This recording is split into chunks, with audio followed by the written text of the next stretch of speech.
నమస్తే, this is శౌర్య. అమ్మమ్మ వయసులో గర్భం దాల్చిన బామ్మ. పుట్టిన చిన్నారిని ఏం చేసింది అసలు? ఆహ్, ఇది వినడానికి చాలా బాధాకరంగా అనిపిచ్చింది. అసలు ఆ వయసులో మరి ఆవిడ ఎందుకట్లా చేయాల్సొచ్చింది? రీజన్స్ ఏంటి? అసలు ఎక్కడ జరిగింది ఈ విషయం అంతా? ఇవన్నీ డీటెయిల్‌గా మాట్లాడదాం. మనతో పాటు సీనియర్ జర్నలిస్ట్ దాము బాలాజీ గారు. సార్ నమస్తే సార్. నమస్తే అండి. సార్ చెప్పండి సార్. అంటే వినగానే కాస్త ఆశ్చర్యంగా అనిపించింది. అంటే అమ్మమ్మ వయసంటే ఇప్పుడు సాధారణంగా 60 ఏళ్ళకి, 50 ఏళ్ళు, 60 ఏళ్ళ మధ్యలో గూడా చాలా మంది సంతానం లేని వాళ్ళు పిల్లల్ని కంటూ ఉన్నారు. చాలా ట్రయల్స్ చేసి. 100లో ఒకరిద్దరు అనుకోండి. బట్ ఈ కేస్ కొంచెం ఆ! డిఫరెంట్‌గా ఉంది. దాని గురించి చెప్పండి సార్. అసలు ఎక్కడ జరిగింది ఏంటి? ముందుగా అసలు సంఘటన ఎలా జరిగింది, ఏంటి అనేది చెప్పుకొని దాని తర్వాత నా విశ్లేషణ చెప్తాను. హ్మ్. ఇది యాక్చువల్‌గా టైటిల్స్ చూస్తే 'అమ్మమ్మ వయసులో ఆగని కామ కోరికలు, గర్భం దాల్చి పసికందుని నీళ్ళల్లో పారేసింది' అని రాస్తున్నారు. ఒకటి దీంట్లో 2 అంశాలున్నాయి. ఒకటి ఏ ఏజ్ వరకు కామ కోరికలు ఉంటే తప్పు హ్మ్. లేదా? ఉండొచ్చా అసలు? ఎలా ఉంటాయి? అనేది ఒక అంశం. రెండో అంశం అటువంటి ఏజ్‌లో అంటే కొద్దిగా ఎల్డర్లీ ప్రెగ్నెన్సీ అంటారు. ఏజ్ అయినాక అంటే 50 ఏళ్ళు, 60 ఏళ్లలో ప్రెగ్నెన్సీ అనేది ఆహ్, వస్తే ఏం చేయాలి?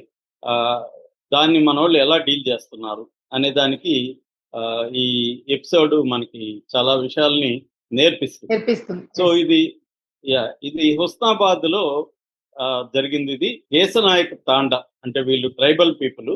బానోతు లక్ష్మి ఆమె పేరు. రాజు భర్త పేరు. ఈ బానోతు లక్ష్మికి మన మీడియా ఎలా ఉంటదంటే, సెన్సేషనలిజం మీద ఉండే ఇంట్రెస్టు డీటెయిల్స్ మీద ఉండదు. హ్మ్. సో, అలాగా ఆమెకెంత వయసో ఇప్పటి వరకు నేను చాలా పేపర్‌లు చూసాను. ఒక్కడు కూడా రాయడు. ఆమె హ్మ్. బామ్మని రాస్తారు గానీ, ఆమె మొఖం చూడలేదు మనం. ఆమెకు బామ్మని రాస్తారు. ఆమె వయసెంత అనేది తెలీదు. మొత్తానికి ఆమెకి ఒక 50 ఏళ్ళు దాటైతే ఉండే అవకాశం ఉంది. వీళ్ళ చెప్తున్న దాని ప్రకారం. ఎందుకంటే 40 ఏళ్ళలోని బామ్మ అనరు గదా! అవును. కాబట్టి 50 60 మధ్యలో ఆమె ఉండొచ్చు. హ్మ్. అలాగే వాళ్ళ హస్బెండ్. ఆమె కామ కోరికలు ఎక్కువైపోయి ఎవరితోనూ పడుకోలేదు. వాళ్ళ హస్బెండ్‌తోనే కామ కోరికలు తీర్చుకుంది. హ్మ్. సో, దీనివల్ల ఆమెకి ప్రెగ్నెన్సీ వచ్చింది. అంటే వాళ్ళకి నాలెడ్జ్ లేకపోవడం, అంటే కాంట్రాసెప్టివ్ మెథడ్స్ ఫాలో కావాల్సిన ఆహ్, అవసరం గాని, లేకపోతే ఎలా ఫాలో కావాలి ఏంటి నాలెడ్జ్ లేకపోవడంతో వాళ్ళేం చేశారంటే ప్రెగ్నెన్సీ వచ్చిన తర్వాత ఇమ్మీడియేట్‌గా దాన్ని అబార్షన్ చేయించుకుందామని లోకల్‌గా ఉండే వంశీ అనే ఒక ఆర్ఎంపీ డాక్టర్‌ని కలిసారు. హ్మ్. ఆర్ఎంపీ డాక్టరు కొన్ని టాబ్లెట్లు ఇచ్చాడు ఆమెకు. ఇట్లా టాబ్లెట్‌లేసుకోండి ప్రెగ్నెన్సీ పోతుంది, అబార్షన్ అయిపోతుందని చెప్పాడు. వాళ్ళు మరి ఆయన చెప్పింది ఫాలో కాలేదా? లేకపోతే ఫాలో అయినా కూడా ఆ టాబ్లెట్లు పనిచేయలేదా తెలీదు. మొత్తానికి ఆమెకి ఆహ్, సజీవంగా బిడ్డ పుట్టేసాడు. సో, సజీవంగా పుట్టడంతో వాళ్ళకి ఇప్పుడు కంగారు మొదలైంది. అంటే సమాజం ఏమనుకుంటది ఈ వయసులో బిడ్డ పుడితే? అందరూ ఎగతాళి చేస్తారేమో! ఇప్పుడు ఈ వయసులో మనం బిడ్డని ఎలా పెంచాలి? మనం ఈ బిడ్డ పెద్దయ్యే లోపల మనం ఇంకా ఏజ్ అయిపోయి బతుకుతామో లేదో, హ్మ్. అప్పుడు బిడ్డ పరిస్థితి ఏంటి? ఇవన్నీ వాళ్ళు ఆలోచించుకొని బిడ్డని చంపేద్దామని డిసైడ్ అయ్యి వితిన్ 24 అవర్స్‌లో పుట్టగానే అంటే కొన్ని గంటల్లోనే వాళ్ళు పక్కనే వాళ్ళ కాలువ ఒకటి పారుతూ ఉంటది. పెద్ద కాలువ. ఆ కాలువలో విసిరేశారు. ఆ అయ్యయ్యో! కాలువలో బిడ్డ ము పడి మునిగి చనిపోయింది. సో, ఆహ్, దాని తర్వాత అక్కడ ఉన్న వాళ్ళెవరో చూసి పంచాయతీ కార్యదర్శికి ఈ విషయాన్ని తీసుకొచ్చారు. ఇలాగ ఒక బిడ్డ చిన్న బిడ్డ పుట్టిన బిడ్డని నీళ్ళల్లో ఎసేశారు హ్మ్. అని చెప్పారు.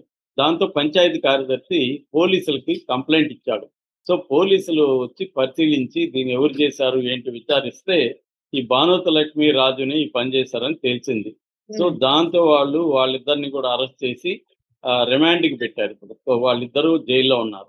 నిజానికి మామూలుగా చూసుకున్నప్పుడు భార్యాభర్తల మధ్య ఏ వయసు వరకు చేసుకోవాలనేది రూల్ ఏం లేదు సమాజంలో.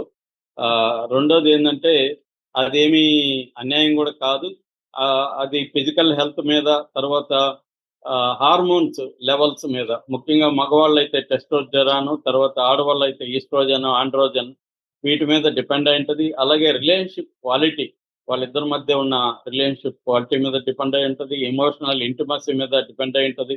అట్లాగే సైకలాజికల్ ఫ్యాక్టర్స్ కూడా పనిచేస్తాయి. చాలా మంది ఆ మధ్య నాకు తెలిసిన ఒక 70 ఏళ్ల ఆయన ఒక సంఘటన చెప్పాడు. ఆయన 86 ఏళ్ల వాళ్ళ బంధువుతో కలిస్తే ఆయన అన్నాడంట, "ఒరేయ్ అబ్బాయి నాకు ఈ వయసులో సెక్స్ కోరికలు వస్తున్నాయి. మీ బామ్మకేమో లేవు.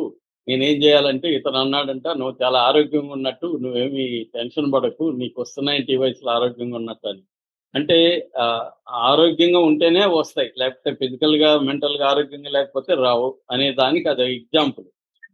ఇది ఇప్పుడు రెండోది మనకి లైఫ్ ఎక్స్‌పెక్టెన్సీ అనేది ఇండియాలో గూడా 72 ఏళ్ళు మగవాళ్ళలో, ఆడవాళ్ళలో 74 ఏళ్ళు లైఫ్ ఎక్స్‌పెక్టెన్సీ పెరిగింది. అట్లాగే మనకి ఫుడ్ గాని ఈ మధ్య కాలంలో మన కాన్షియస్‌నెస్ పెరిగింది. అందువల్ల ఫిజికల్ ఫిట్‌నెస్, ఆరోగ్యం, ఫుడ్డు, మనం తీసుకునే ఫుడ్ కూడా మన కోరికల మీద ప్రభావం చూపిస్తుంది. ఇవన్నీ కారణాల వల్ల ఎక్కువ ఏజ్ అయినా కూడా కోరికలుంటాయి. భార్యాభర్తలు ఆమేమో ఎక్కడో పోయి ఏమి చేయలేదు. సో, అక్కడి వరకేమీ తప్పు లేదు. కానీ ఇక్కడ ఎక్కడ ప్రాబ్లమ్ వస్తుందంటే, ప్రెగ్నెన్సీ వస్తే ఎలాగా అన్న ఆలోచన వాళ్ళకి లేకపోవడం. వచ్చినప్పుడు దాన్ని త్వరగా తొలగించుకోవడానికి వాళ్ళు ప్రాపర్‌గా ట్రై చేయకపోవడం. ఇక్కడేందంటే మనకి ఇండియాలో medical termination of pregnancy act ఉంది ఇండియాలో. అంటే ప్రాపర్‌గా భార్యాభర్తలెళ్లి అఫ్సెల్‌గా ప్రెగ్న అబార్షన్ చేయించుకోవడం అనేది మెడికల్ కారణాలతో చేయించుకోవాలి తప్ప, ఇట్లా ఇల్లీగల్‌గా పోయి మెడికల్‌గా అబార్షన్ చేస్తే డాక్టర్‌కి కేసు బుక్ అవుతుంది డాక్టర్ మీద. ఇప్పుడు వీళ్ళ మీద గూడా అవుతుంది. అట్లాగే ఇప్పుడు డాక్టర్‌ని గూడా ఆర్ఎంపీ డాక్టర్ వంశీని గూడా ఈ కేసులో అరెస్ట్ చేశారనమాట. సో, ఇది అన్నమాట మేజర్ ప్రాబ్లము. దీని మీద ఇప్పుడు ఎల్డర్లీ ప్రెగ్నెన్సీ అనేది ఈ మధ్య ఇండియాలో పెరుగుతుంది. దీని మీద నాకు తెలిసి ఇండియాలో 5, 6 సినిమాలు గూడా వచ్చాయి. అవును ఆ సార్. మధ్య 'వాటర్' అనే సినిమా వచ్చింది. తర్వాత 'బదాయి హో' అనే వెరీ పాపులర్, చాలా పెద్ద హిట్ అయింది 'బదాయి హో'. దాంట్లో గూడా ఆమె 45, 50 ఏళ్ళు ఆమె, వాళ్ళ కొడుకు పెద్దోడు, 20 ఏళ్ళ కొడుకుంటాడు.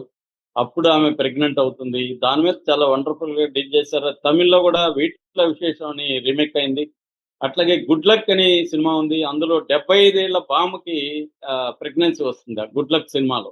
దాన్ని ఎలా డీల్ చేశారనేది ఆ సినిమా. అట్లాగే 'బ్రో డాడ్', సారీ, ఇది 'గుడ్ లక్' కాదు. 'బ్రో డాడీలో' 75 ఏళ్ల బామ్మకొస్తుంది. 'గుడ్ లక్‌లో' కూడా ఎల్డర్లీ ప్రెగ్నెన్సీ మీద డీల్ చేశారనమాట. ఇది వరల్డ్ వైడ్ ఉన్న సిండ్రోమే.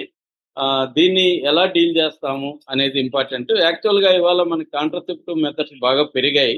అర్బన్‌లో అయితే 71 అవర్ పిల్ అదేదో ఉంది. సో, అలాంటివి వాడడం, లేకపోతే ఎర్లీగా డాక్టర్ల దగ్గరికి పోతే కూడా పిల్స్‌తోనే, టాబ్లెట్స్‌తోనే ప్రెగ్నెన్సీ అనేది తీసేయొచ్చు. కానీ వీళ్ళు ఇక్కడ ఇంకొక యాస్పెక్ట్ కూడా, ఇప్పుడు మీడియా రోల్ కూడా, మీడియా టైటిల్ ఎలా పెట్టిందంటే అర్థం అవునవును. ఏంటి? అది ప్రెషర్ పడుతుంది గదా ఏజ్డ్ మీద. అంటే కామ ఎగ్జాక్ట్‌లీ కోరికలు సార్. ఉండవద్దా? బామ్మకు ఉండొద్దా? ఉంటే తప్పేంటి? అనేది లేకుండా ఒక ప్రెషర్‌ని క్రియేట్ చేస్తుంది సమాజం. అంటే హానర్ సంబంధించిన ఒక యాంగ్జైటీ అనేది మనందరికీ ఉంటది. అంటే ఎవరేమనుకుంటారో, సమాజం మనల్ని ఎలా చూస్తుందో అనేది, రాను రాను కూడా ఈ మధ్య మోరల్ పోలీసింగ్ అనేది ఇండియాలో బాగా పెరిగింది. ఈ అవును. మోరల్ పోలీసింగ్ వల్ల ఏజ్ అయినాక మనకి కోరికలు ఉండొద్దని, ఉంటే తప్పని, అవమానం అని, షేమ్‌గా ఫీల్ అవ్వడం. మనం చివరికి భార్యాభర్తలు ఎక్స్‌ప్రెస్ చేసుకోవాలంటే కూడా ఒక సిగ్గుపడ్డము, అవమానకరంగా ఫీల్ అవ్వడము అనేది అవును. పెరిగిపోయింది. అంటే మన మీద అదేదో తెలమంటాడు, ఈ పందులు ఆహ్, తమను తాము నగ్నంగా చూసుకోవడానికి కూడా భయపడతారని ఒక దీంట్లో అంటాడు.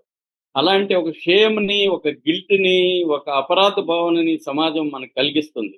హ్మ్. సో, నిజానికి దీన్ని ఎడ్యుకేట్ చేయాలి. అంటే ఇక్కడ సెక్స్ తప్పు కాదు. అట్ ఎనీ ఏజ్ అది వాళ్ళ ఇష్టము. కోరికలు తప్పు కాదు. దాన్ని తీర్చుకునే లీగల్ పద్ధతిలో తీర్చుకోవడం కూడా తప్పు కాదు. అయితే ప్రెగ్నెన్సీ వస్తే ఏం చేయాలి అనేది ముందస్తు ప్లాన్ ఉండాలి. హ్మ్. వచ్చినాక ఇమ్మీడియేట్‌గా దాన్ని ఎలా తొలగించుకోవాలనేది, ఒక లీగల్‌గా ఎట్లా వెళ్ళాలి అనే దానికి ప్లాన్ ఉండాలి. అవి లేకపోవడం, ఆ కైండ్ ఆఫ్ అవేర్‌నెస్ వీళ్ళకి లేకపోవడం అనేది ప్రధాన కారణంగా మనం చూడాలి. మ మన సమాజం తప్పు కూడా ఇక్కడ క్లియర్‌గా కనబడుతుంది. అంటే మనది హానర్ బేస్డ్ సొసైటీ అంటారు. అంటే మనం హానర్ మీదనే ఈ సమాజాలు బతుకుతుంటాయి. పరువు మీదనే బతుకుతుంటాయి. ఈ పరువు వల్లనే అనేక మంది జీవితాలు అతలాకుతలం అయిపోతుంటాయి. అందుకని దీంట్లో ప్రధానంగా సమాజం యొక్క ఒత్తిడి వల్లనే వీళ్ళిద్దరూ పెంచుకోలేకపోయారు. Number 1 reason. నంబర్ అవును. 2 రీజన్ ఆర్థిక పరిస్థితులు. ఇవాళ ఒకప్పుడేంటి 10 మంది బిడ్డలను కూడా సునాయాసంగా పెంచేసేవాళ్ళు. అవును. ఇవాళ ఒక బిడ్డని పెంచడం కూడా వెరీ వెరీ డిఫికల్ట్ అయిపోతుంది. సో, కాబట్టి మనం పెంచలేము అన్న ఒక భయంతో వాళ్ళు చేశారు.